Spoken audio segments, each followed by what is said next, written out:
What's up, everybody? I'm Thomas J. Bellezza, and welcome to The Right Mindset. Today, we are going to go over these 5 common mistakes new writers make. Basically, building your writing career and some of the things you may know of and some things you may not know of. So let's get right to it and jump into the show. Hit that intro so we can start.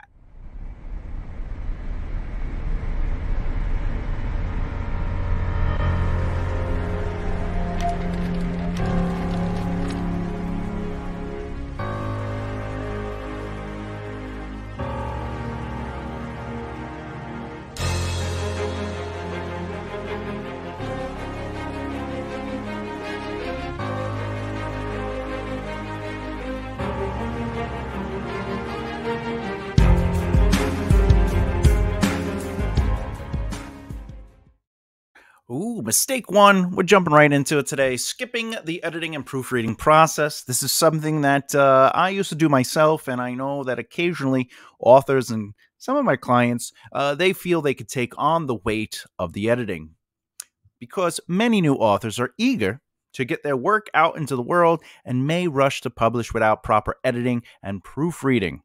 This can lead to grammatical errors, typos, and inconsistencies that negatively impact the reader's experience. It's crucial to invest time and effort into editing and proofreading your work or seeking professional editing services.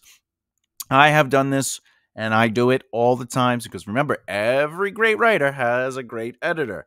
And there are times I spell some names wrong because I have dyslexia. I have a name called Darian. And sometimes I switch the A and the I, and I don't realize it. These are little things that we don't normally catch because we just see the name and keep going. Because names become symbols or logos. Like, we don't actually see the name McDonald's. We just recognize that logo and we know it's McDonald's because our brain doesn't need to read it anymore. We just identify with it. And that's what happens as the author. We start identifying with the names, locations, the style, the story. So this is why in my own personal journey, I thought that I could handle the editing process myself. What I did slowly learn was that I had an inner bias because I have a deep understanding of the story. And that took me out of the editing process. I knew where things were going, so I was unable to see the deeper issues that were absolutely occurring. Just because I think it's great doesn't mean that it doesn't need work, because I'm not seeing what you, the reader, are not seeing. And what I mean by that is I believe I know what is leading to something. And sometimes my seeding could be vague. So it's okay to be like, what are you seeing? Oh, you're not seeing that? Oh, you didn't notice that thing that I was like so excited for in that chapter? Maybe I need to make it a little bit more pronounced. Or, oh no, I seeded this character several times before they got to the reveal. Oh, that's okay. You're not seeing. Oh, it's been 5 chapters or 6 chapters.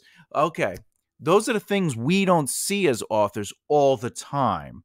Or I should say often. There are some people that are a little bit more attuned to it, but an editor is seeing it for the first time and they know nothing. So what they discover and or can't see is a little bit less bias. However, the editing process also handles grammar and spelling and even line lengths, because sometimes we get a little happy with our length. You know what I'm saying? But having a professional take a look at your work is going to allow the book itself a chance for new eyes to set upon it. Just saying. Mistake number 2. Neglecting the importance of marketing. Writing a great book is only part of the equation. Authors need to understand that marketing and promoting their work is essential for success. Hear me out. I understand it's not, hey, yeah, I know, I market it, I talk about it, but let's really dive into this a little bit. Because neglecting marketing efforts can result in low visibility and limited sales.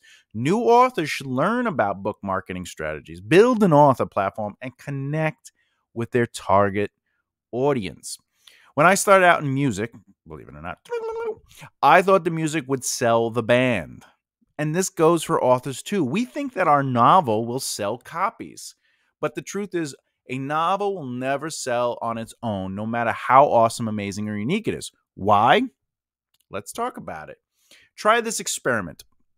Write the novel. while not telling anyone. Don't talk about the novel. Don't bring it up to anybody, friends, family, even social media. When you're done with the novel, place that novel into the closet under some boxes. Then wait by the door for people to knock on it and buy the book. The thing is, it won't happen because a book doesn't sell itself. The moment you tell someone about it, that's marketing. The moment you post about it, that's marketing. The moment you place it on a shelf and someone walks past it, that's marketing. The book itself is not marketing, nor is it going to be the reason people buy the novel. Think about it. How does anyone know the book is awesome before they read it? Is it because you wrote it, and because you wrote it, it's awesome? No, that's just not how it works. But until you're known as an author with a track record, you can't just release a book, right? Stephen King could put out a book and people are going to buy it because he has his fan base. But you have to start somewhere, and starting with advertising and marketing your brand as an author, and then slowly explaining or elevating your books one at a time, and eventually into collections, etc., will grow your brand. The important part is market before you release the book. Market before you are done with the book. Market before you start editing the book. In fact, market before you start writing the book. Okay. Mistake number 3, focusing solely on writing. Well, writing is the core of an author's work. It's essential to also pay attention to the business side of publishing. This includes understanding contracts, royalties, copyright, and the publishing industry as a whole. Not saying you have to be expert on these things, but you should at least have a simple or layman's version, a layman's understanding of the information. Of course, you should have a lawyer, you should have an agent if you can get one, and obviously copyright your stuff. Now, authors who neglect these aspects may face challenges when dealing with publishers, agents, or self-publishing platforms. I say this all the time. What you do is not your job. Your job rewards you financially to do the thing you do passionately. What that means is writing is what you do. Our job is networking, marketing, and practicing. We can write all day, but if you don't know people, people don't know us, and you don't know ourselves, or more importantly, we don't know ourselves, then nothing will come out of it. And what that means is networking is who you know. Marketing is who knows you. And then practicing is knowing yourself, your strengths and weaknesses. We need to learn the industry that we work in. That's just a fact. And this was something I struggled with for a while when I first began my career in the entertainment industry in general. Fun fact, my first signed contract with an independent comic company had a clause in it that said I couldn't write or work in the industry for 10 years after I left my job with them for any reasons, fired or otherwise. I know it seems like an obvious thing, but when you're 18 years old and you're excited to get working, thinking this is my dream job, why would I ever leave? This is what I want to do for a living. Plus, they can't do anything. It's just a contract. Anyway, you also have to learn things within your industry to protect yourself. Some of those things you need to learn within your industry to protect yourself is start an S Corp or an LLC. Get a lawyer that isn't related to you. And also find yourself an accountant that is also not related to you. My greatest leaps and bounds within the industry came from knowing how the industry worked, first in music, then comedy and acting, and finally writing. Mistake 4, practicing only when you write. I see this often, and I will say it always. Don't only practice when you write. I'll explain. Some new authors may rush to publish their work without dedicating enough time to improving their writing craft. Continuous learning and skill development are essential for producing high-quality content. Authors should invest in writing workshops, courses, and reading widely to hone their skills. Something I had to be taught is stop practicing the mistakes. When I began my journey as a guitarist, I was told to stop anytime I made a mistake and start over. All I ever did was practice playing songs I wrote or songs I learned. With writing, I knew I had to work harder on learning the process, among other things. But when I started, it was like I forgot the lesson I learned in music. I didn't want to try anything new, like outlining, or practice deeper ideas. The only time I practiced was when I was writing either a script, a manuscript, or a song, like lyrics, or comedy. What changed everything for me was when I began practicing to focus things specifically on my craft. Instead of practicing only when I wrote, I would practice dialogue with no action or tags. I did this until I felt like each character within it had personality, characteristics, and something deeper that was being said under the words. When it came to immersion, I started writing my experiences of moments in different senses. Once I had all 6 senses down, I would mix them together into a prose. Yes, 6 senses: smell, sight, touch, hear, taste, and time. Time is the sense of movement. Creating a sense of time or movement is a powerful tool developed beyond 2 hours had passed, quote unquote. As I sat in the quiet cafe, the aroma of freshly brewed coffee enveloped me. I watched the world outside the window transform. The sun's golden rays, once casting long shadows, now danced playfully across the cobblestone street. People hurried by in a blur of colorful coats and umbrellas, a stark contrast to the morning's leisurely pedestrians. The distant chatter of patrons had shifted from hushed conversations to lively discussions, punctuated by occasional bursts of laughter. My untouched book lay open on the table, its pages patiently waiting for my return. It felt like only moments ago that I have arrived, but as I glanced at the now empty cup before me, I realized that time had stealthily slipped by, leaving me lost in the cadence of a bustling city. So there's movement there. Now, how did I get there? How did I learn this? I had to practice. I practiced on senses. I described a moment. I took a moment that I experienced and I just focused all my energy on sight. Then I wrote that same exact moment and I focused it all on sound. Then I focused it all on the tastes that might happen from there, or the things I saw creating that taste. You know, when you see a food and you just taste it and you're like, oh man, I want that chicken parm, right? And you haven't bit it yet. There's still a sense of taste and touch, etc., etc. I did all that. And then I would take all those ideas and I would place them into a scene and I would move them so they kind of interacted together. All right. Not saying you should overwhelm the senses in a scene by putting everything in there, but it's good to have those items part of your arsenal, as they say. Before we keep going to mistake number 5, if you're a beginner or an advanced writer, author, or a screenwriter, click the subscribe button and hit the bell icon so you don't miss out. The Right Mindset YouTube channel. This is where we go over lessons about our craft, such as now analyzing and reviewing storytelling, which happens within lessons, and occasionally I'll jump on a movie or a book, and we interview fellow authors. Let's keep going. Mistake number 5, impatience with building an audience.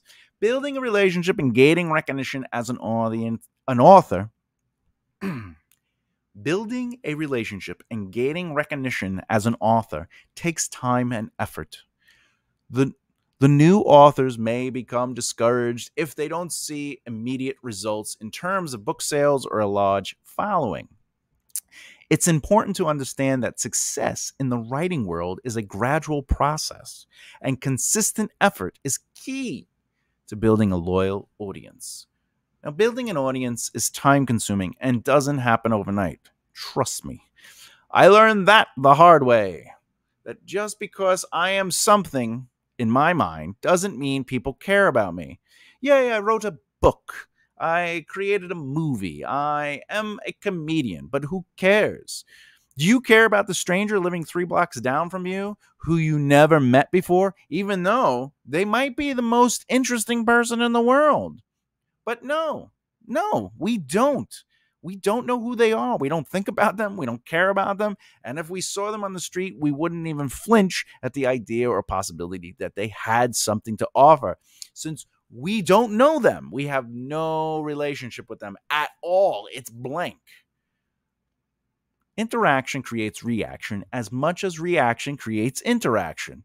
So we, as authors, need to interact with our community and our audiences while allowing our brand to shine through what we say and do. That's our brand. Our brand is based on the things we do and the things we say and the people we associate with. And when I say you should interact with your community or our community, it's the community of writers in physical world, meaning like going to book reading groups or writing groups or the library or anywhere where you can find other writers in your world, and then also on your audience. But in turn, when those people do interact, when the community interacts with you, you need to react to them through your brand's voice.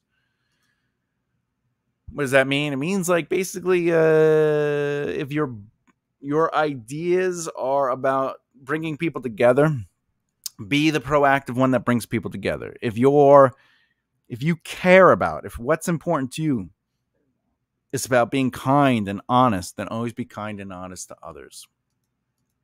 Because a good person isn't good, right? Just because they say they're good, they have to do good things, right?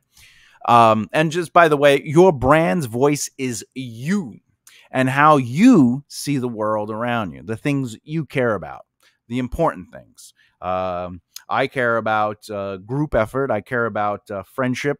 A lot of my stories, and that seeps into my stories. It also seeps into my comedy. But in my stories, there's more success to those who work together and less success for those who go in on their own.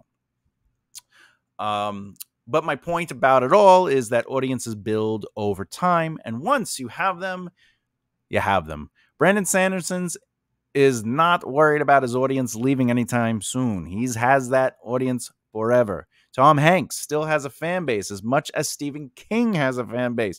And I know one is an actor and one is an author. Audiences stay and grow with you as much as they will change and evolve. Think of Metallica and their albums from Ride the Lightning to the Black Album and finally Load. Audiences move, evolve, and grow with a brand. All right. Now, since you stayed this long, I'm going to give you 5 quick bonus mistakes that we make as writers. Number 1, we set unrealistic expectations. Some new authors expect instant success and fame, but the reality of the publishing industry is different. It takes time and persistence to build a readership and achieve recognition. Unrealistic expectations can lead to disappointment and frustration. Authors should set achievable goals and be patient with their progress. 2, fear of rejection and criticism. New authors often fear rejection and criticism, which can deter them from submitting their work or sharing it with the public. It's important to understand that rejection is a common part of the writing journey, and not everyone will love your work. Learning to handle rejection and constructive criticism is crucial for personal and professional growth as an author. Something I will say is I learned this very early on in my music career, which led into my acting career, which definitely filtered through my comedy career as a stand-up and ultimately as an author. As a musician, people would always be like, oh, like other bands would be like, oh, everyone wasn't into the music. They weren't all headbanging. They weren't all getting into it. They weren't all moshing. And you're like, but some were. And they're like, what do you mean? I go, some were. Those some will turn into your audience because you're starting out. No one knows you, but you're connecting with some, even if it's one. Just one. That's some. Eventually, you'll connect with more, right? Because those sums will turn into a group of more. And one big thing with comedy, I'm not there to make the whole room laugh. I'm there to make my audience laugh, which means 3 people might laugh, and then another show, 4 people might laugh, and another show, 1 person might laugh, and then over time, those people realize, oh, they see my clips, they see whatever, and then I have a group of 30 people in a room that are my audience because they are following me, they connected with me, they want to continue to see me. So as an author, it's the same thing. Don't worry if somebody doesn't like your book. Someone will like your book. The sums add up. Number 3, lack of planning and organization. Starting a writing career requires careful planning and organization. Some authors may dive into writing without a clear outline or plan for their projects. And I'm not just talking about writing because, some of us are a mixture of outliners and pantsers. I love the discovery part, but then I like putting that discovery into a outline. What I'm talking about is outlining your plan for your career, But also, at the same time, if you don't outline at least the beginning, middle, and end and have an idea of where you're going, this could lead to writer's block, unfinished manuscripts, and frustration, just like a career that doesn't necessarily have the direction written down. Even if you change or allow yourself to be malleable and assimilate to new adjustments, have a plan on what you want for your career, what you want for your stories. I'm not saying you have to be an outliner. I'm just saying understand where you're going. And in doing so, we should, as writers, develop a writing schedule and allow that to help us stay steady and consistent. Number 4, outlining the importance of a professional cover and design. I'm sorry. Dyslexia. Overlooking the importance of a professional cover and design. I wrote this. And my brain still doesn't see it. Anyway, the saying, don't judge a book by its cover, may not hold true in the world of publishing. A poorly designed book cover and interior layout can deter potential readers. New authors should consider investing in professional cover designs and formatting services. Now, that doesn't mean it should be really, really super fancy, because imagine it's really, really super fancy and then the story is not good. And some covers are just very simple. They're red with a few words or something like that. So it's the impact of the cover representing the feel, tone, and element of your book and not just being pretty. Number 5, and finally, ignoring reader feedback. Some new authors may be resistant to feedback from beta readers, critique partners, or early reviewers. They might take negative feedback personally and avoid making necessary revisions. Constructive criticism is valuable for improving your work, and authors should be open to receiving this. Now, what I like to do is whenever I get any kind of criticism, I like to debate it and see if they can stand their ground, right? But not to say they're wrong, but like, oh, but why? You know, what is it about that? Or you're suggesting a distinct change or a specific change, then I take that conversation and I hold with it before I do anything. I don't allow any of that conversation to touch the book, but I'll let it sit and I'll muster over it. And then eventually I might act on it or not act on it. But the thing is, I don't react on it. Meaning, when I hear it, I don't take it like, you don't know what you're talking about. You don't understand my book. My book is awesome. I let it linger, fester, and then turn into something. Final thoughts. In the grand tapestry of a writer's journey, we are all artists, weavers of words, creators of the worlds, and architect of emotions. Yet, like any craft, the path to mastery is paved with trials, errors, and invaluable lessons. So today, I basically talked about the 5 common mistakes that often mark the early steps of a new author's career. And with each of those mistakes, those pitfalls, they have unique challenges, but they all share a common thread, which is the opportunity for growth. So what is the overarching message of these lessons? Well, it's simple. Improve as writers. We must work on isolated practice sessions, not solely during the act of writing. The journey of a writer is akin to that of a martial artist, diligently perfecting their technique in the solace of the dojo. It's in these moments of dedication and that practice where we grow, refine our skills, and unlock the true potential of our storytelling prowess. Just saying. Anyway, in the end, your writing journey is not a race, but a symphony, and you are the conductor. With each stroke of your pen or tap of your keyboard, you compose a masterpiece that resonates with the world. Embrace the craft, relish the challenges, and savor the moments of creative brilliance. Your journey is a testament to your dedication, and every lesson you embrace brings you closer to the author you're destined to become. So, my fellow wordsmiths, may your writing journey be filled with inspiration. May your stories touch the hearts of many, and may your voice echo through the pages of time.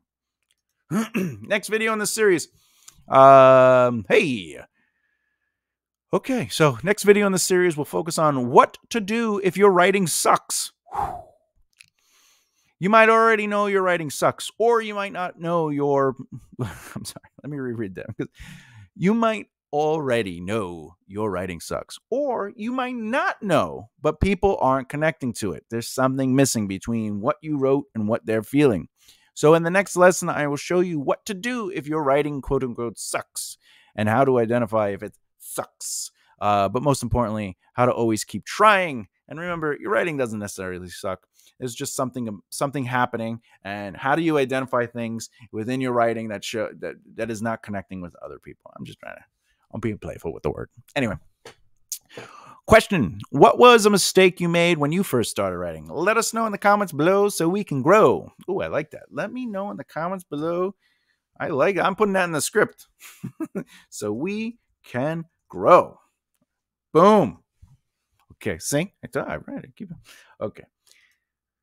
If you like what you watched so far, but you haven't done so already, please subscribe and hit the bell icon so you don't miss out. All right, that's it. I guess I'll see you next time. Thank you so very much. I love you. Bye. And as always, keep developing the right mindset. Wahoo!